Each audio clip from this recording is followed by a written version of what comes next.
cervical myelopathy.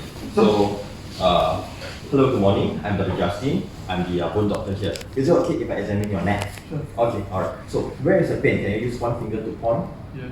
Okay, alright. So, on general inspection, patient is alert, comfortable, and ambulating independently without any assistive device. Because cervical myelopathy, they can have gait imbalance. They can have gait instability, so you need to watch out for that as well. Okay, so on closer inspection, again, what are the 4 S? Skin changes, okay?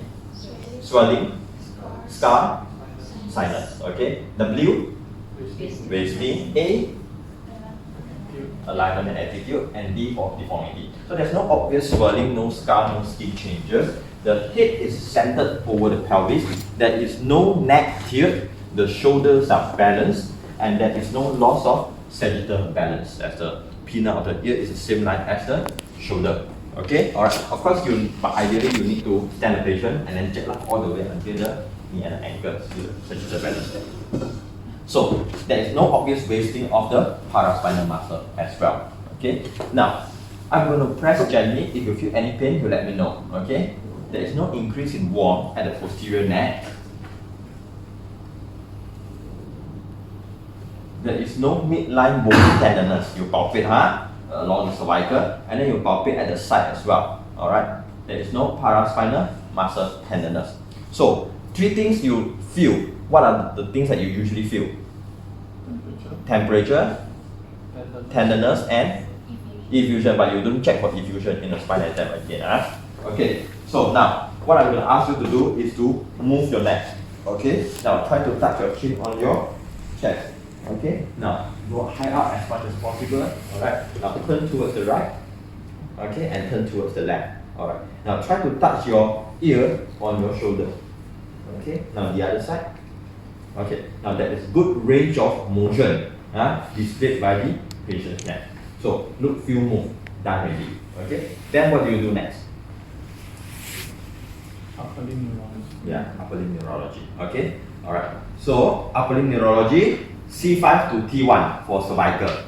Okay, C5 to T1. Alright. So it's very standard. So first you check for the tone first. Tone, shoulder flexion, shoulder extension, elbow flexion, elbow extension, pronation, supination. Tone. Tone is normal. Now, what is the definition of tone? Medical school. Flexion, extension, elbow flexion, elbow extension, pronation, supination. What's the definition of tone? It is a involuntary muscle contraction at rest or during passive motion of the joint. Okay, due to the inherent spasticity and elasticity of the muscle. Okay, again, you need to know this because I think not so important for me, maybe important for you. So, what is it?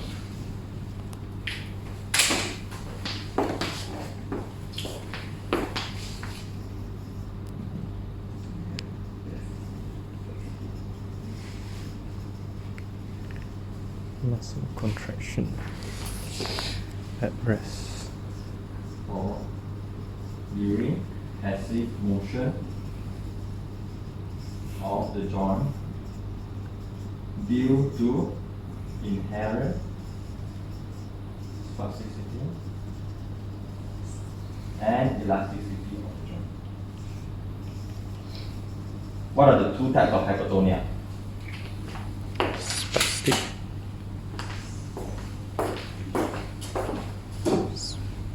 spastic and rigid. Spastic and rigid, not really. I'm sure you heard before. Crash knife. Yes, cleft knife and leg pipe. Pipe, Cleft knife is that the initial is rigid, then after that okay already, right? That is like the cogwheel rigidity also. Cogwheel initially very hard, then after that okay. Leg pipe is that it is throughout the range of motion. Alright. Now the difference between these 2 types of hypertonia is whether the lesion is located in the pyramidal or extrapyramidal tract. Okay, go back and read out about it. It's very important for you. I think these are the basics. Tone, what is tone, and then hypertonia. Okay, so tone we already checked, and then power, C5, check like this, elbow flexion. Okay, tarik, tahan. And then after that, push out. Push out is what? Tarik is C5, push out is C6. C7. C7. Okay. Now usually it's C5, C6, C7. But I find that once you do this easier so much. You don't do this and then you do this, then after that you ask the patient to do this back. Okay? It is much more smoother. Alright? So you check C5 and then C7, then C6. C6 usually I'll ask the patient to button right night motto. Jangan bagi saya tolak ke bawah. Jangan bagi saya tolak ke bawah. That is C6. C8, grab my finger, don't let go. Grab my finger, stop, don't let go. This is C8. Okay? P1, open up all your fingers. Don't let me close it. Don't let me close it. This is P1. So you check C5 to P1. Now, what is the classification that you use to grade the muscle? MRC. What does the MRC stand for? Muscle research. The M stands for medical. Medical Research Council. MRC is Medical Research Council. MRC grade 0 to 5. Okay? Alright. So, tone, power, now reflex. So, biceps reflex is what? C5. And then brachioradialis reflex? C6. And after that, triceps reflex? C7. C7. Okay? So, normal reflex, if hyperreflexia means upper motor neuron. Hyporeflexia or areflexia means lower motor neuron. Okay? Alright. So, C5, C6, C7. Of course, a lot of times, these patients are going to come to you with cervical myelopathy. So, cervical myelopathy, would you expect upper motor neuron or lower motor neuron? Upper motor neuron, because the lesion is in the spinal cord. Okay, so it's upper motor neuron. So, this could be hyperreflexia. This could be hyperreflexia. And when you tap here, brachioradialis, what is the reflex that you're trying to see actually? For biceps it's like this, for triceps it's like this, for brachioradialis? Pronation, supination, and a bit of a elbow flexion. So if you tap the normal reflex, the normal reflex for the brachioradialis will be like this. A little bit jerk like that. A bit of pronation and a bit of elbow flexion like that. Okay. But when you do this, and then after that, the patient's finger flex. What is that called? Inverted radial reflex. That's the upper motor neuron side. Inverted radial reflex. Okay, the finger flex. Now, sometimes I do this reading, then after that I do this at the kapatana. Oh, you got it. Relax, huh? You got. You also got hyper. You to do MRI also. Okay, this is a positive sign for what sign is that? Wazir sign. W-A-Z-Z-I-R. Okay, I tap at the kapatana, it should not produce anything. You see, if I tap my normal, this is nothing. Okay, but if I tap his, okay, what do you see? Finger flexion. Finger flexion. See? You can see finger flexion? Alright, so that is a Wazir sign positive. It's called hyperreflexia. There could be an upper motor neuron lesion and a cervical. Okay? Alright, that's Wazir sign. Now, if we check here, C5, brachioradialis normal. Okay? No inverted radial reflex. Wazir sign also positive. Okay? Okay, this is Wazir sign, and then triceps.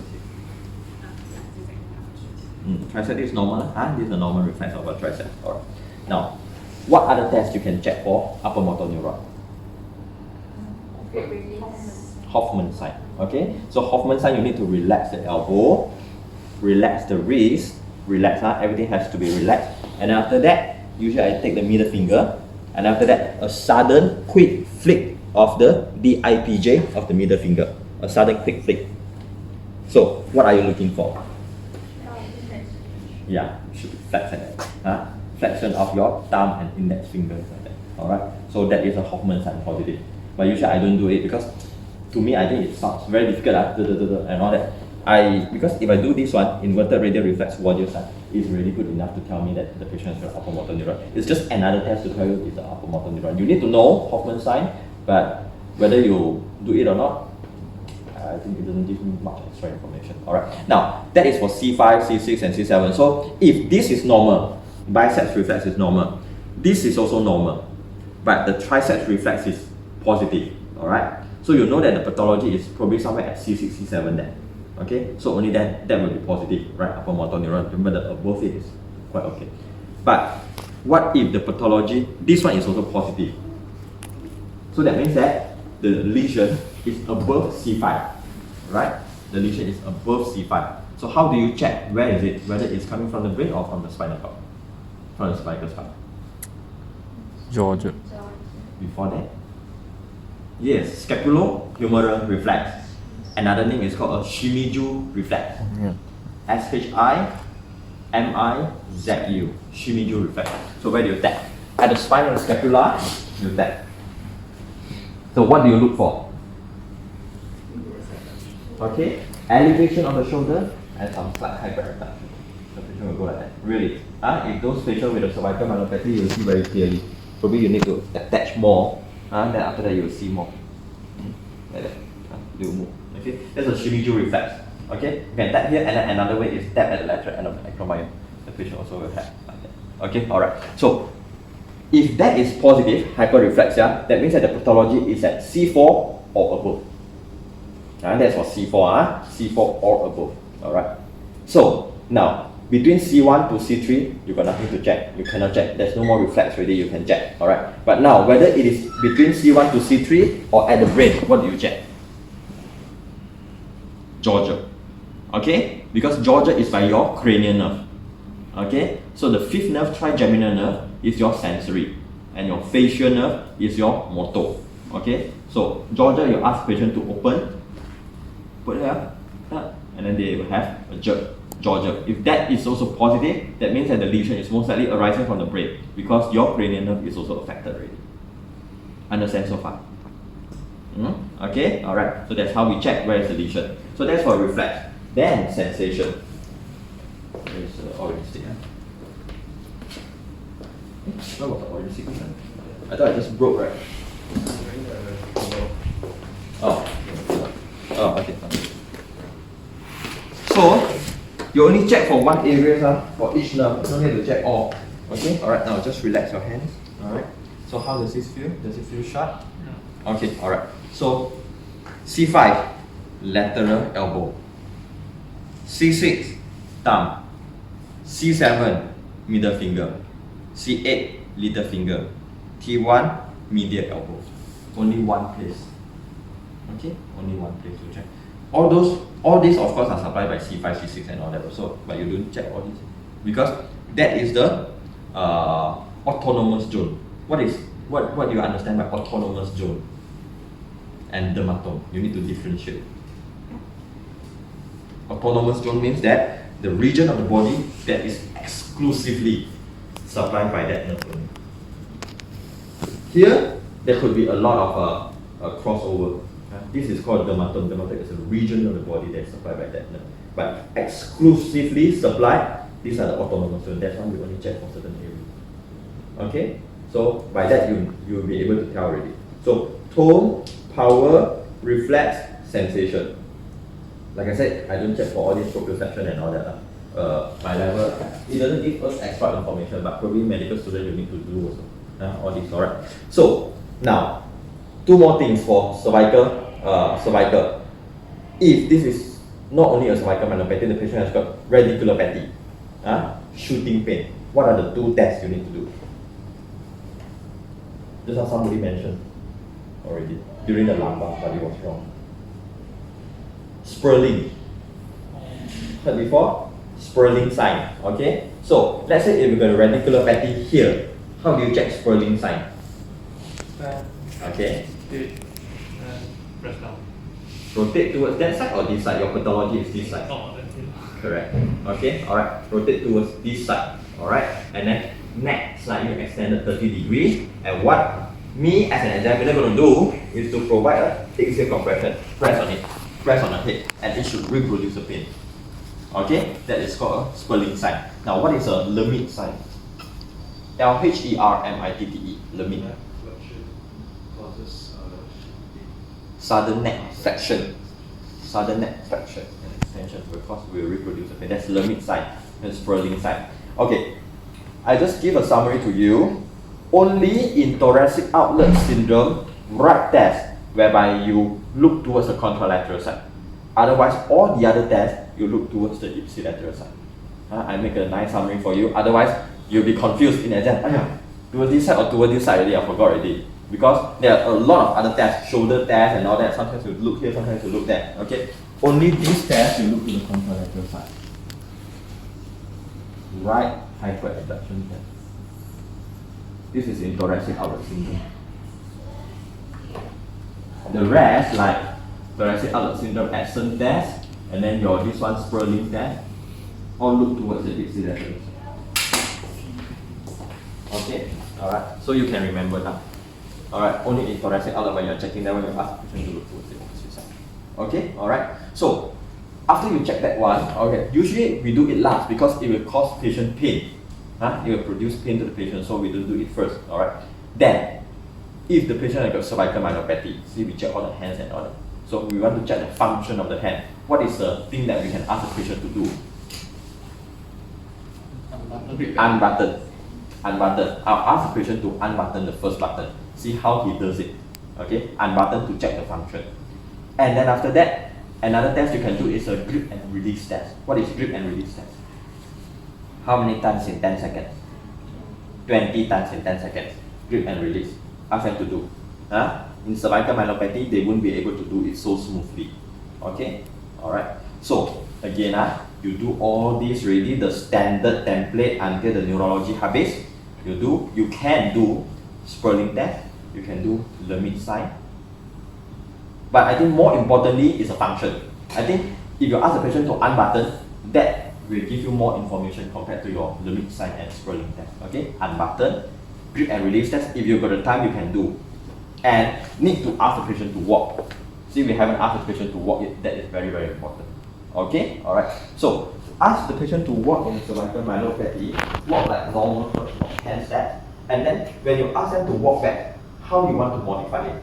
How you want to ask them to walk? Heel to toe. Heel to toe. Why? Because they should have a broad base gait. Maybe from initially, you can notice, because cervical myelopathy, they probably walk like this, because they are unstable. They are unstable. So, this is called a broad base gait. Alright? If they can walk like normally, then you want to test their balance some more. Ask them to walk like that. They might not be able to do it. Okay? Heel to toe test. Heel to toe walking. Alright. So that is all for cervical myelopathy. Alright. Again, just a quick recap. Introduce yourself, and then after that, general inspection, closer inspection of the neck, FWAD, feel for tenderness and temperature, move in all directions, and then after that, go straight away to neurology examination. Tone, power, reflex, sensation, with or without vibration and proprioception. And then after that, function, and then after that, grip and release test, and then after that, you can do Spurling test, Lhermitte sign, but not necessarily. But more importantly, ask the patient to walk. Okay, so you want to end the examination by doing a full neurovascular examination of the patient's bilateral upper limb, because we haven't checked the pulse yet, alright? And then you would also like to check the patient's bilateral shoulder, because always like the joint above and below, alright? Check the patient's bilateral shoulder. And you want to calculate one score. What is that score? JOA. Modified JOA score, alright? So it has got 4 components. Your upper limb motor, lower limb motor, your sensory, and your blender function. That's got 4 components. A total score of 18. 18 is perfect. Alright? Now, what score is a cutoff point for you to do a surgery? 13. 13 or less for you to do surgery. Okay? 14 and 15, time to discuss about surgery. 16, 17, 18, no need to do surgery. So it is nice to mention, at the end of the examination, I would also like to check the patient's bilateral shoulder, do a full neurovascular examination of the upper limb, as well as to calculate the MJOA score. Modified Japanese Orthopedic Association score. This is a very standardized score that we use all over the world to determine whether the patient needs surgery or not. Okay, now, what is the difference between MJOA and just normal JOA? Okay, now you see, as the name suggests, Japanese Orthopedic Association, JOA, J. They use chopstick. They incorporate that chopstick in one of the components, in the upper limb motor. Okay, but a lot of patients may not be able to use chopstick. So the MJOA, they modify it into spoon. We're using spoon. whether they hold and then it drops or not and all that. So go back and read up about NJOA score. Okay, alright, now that's all for cervical. Alright, so